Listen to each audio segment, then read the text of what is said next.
ধন্যবাদ জানাচ্ছি। সম্মানিত উপস্থিতি, এ পর্যায়ে আজকের এই গণমিছিল পরবর্তী সমাবেশে বক্তব্য পেশ করবেন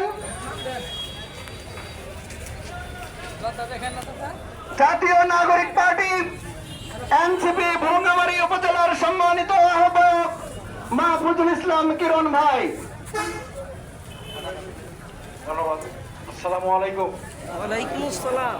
জুলাই গণ অভ্যুত্থান দিবস 2026 উপলক্ষে আজকের এই মিছিল পরবর্তী সমাবেশে উপস্থিত আছেন জননেতা জনাব আনোয়ারুল ইসলাম, মাননীয় সংসদ সদস্য 25 কুড়িগ্রাম 1। আরও উপস্থিত আছেন সম্মানিত ভারপ্রাপ্ত আমির বাংলাদেশ জামায়াতে ইসলামী ভুরুঙ্গামারী, এছাড়া বাংলাদেশ জামায়াতে ইসলামী, জাতীয় নাগরিক পার্টি এবং খেলাফত মজলিস সহ আমাদের 11 দলীয় ঐক্যজোটের অন্যান্য নেতা এবং কর্মীবৃন্দ। আজকের এই গণ অভ্যুত্থান দিবসে আমরা শ্রদ্ধাভরে স্মরণ করি সেই সব শহীদদের যাদের বুকের তাজা রক্তে আমাদের এই দ্বিতীয় স্বাধীনতা, এই নতুন বাংলাদেশ, আমরা তাদের রুহের আত্মার মাগফিরাত কামনা করছি।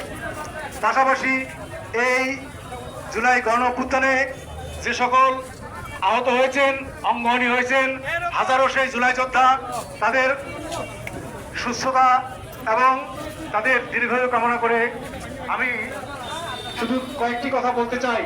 সেটা হচ্ছে তাদের এই রক্ত, তাদের এই আত্মবলিদান, সেটা যে উদ্দেশ্যে, সেই উদ্দেশ্যের দিকে আমরা বাংলাদেশ কতটুকু এগিয়ে গেলাম। যে বৈষম্যহীন, যেই কোটানা মেধা দিয়ে যে আন্দোলন শুরু, যে আন্দোলনের মাধ্যমে আজকে স্বৈরাচার মুক্ত বাংলাদেশ হয়েছে, সেই আন্দোলনের আমরা কতটুকু সুফল পাচ্ছি, আমরা কতটুকু আমরা আমাদের উন্নয়নের দিকে যাচ্ছি। যে ন্যায় ও ইনসাফের বাংলাদেশ, যে ন্যায় বিচারের বাংলাদেশ, যে একটি উন্নত মানবিক বাংলাদেশের স্বপ্ন এই শহীদরা দেখেছিল, আমরা তার কতটুকু কাছে যেতে পারছি। আমরা বলতে চাই, আমরা গত ইলেকশনে বাংলাদেশের মানুষ যে গণরায় দিয়েছে জুলাই সনদ বাস্তবায়নের, জুলাই যে সংস্কার, সেই সংস্কার কমিশনের সংস্কারগুলো বাস্তবায়ন করে, জুলাই সনদের অঙ্গীকারগুলো বাস্তবায়ন করে এই সরকার যেন বাংলাদেশকে একটি সুখী সমৃদ্ধ দেশের দিকে এগিয়ে নিয়ে যায়। তা না হলে, অন্য কিছু হলে এই দায়ভার এই সরকারকে বহন করতে হবে। আমরা আরো বলতে চাই, ভদ্রতাকে দুর্বলতা ভাবা ঠিক হবে না।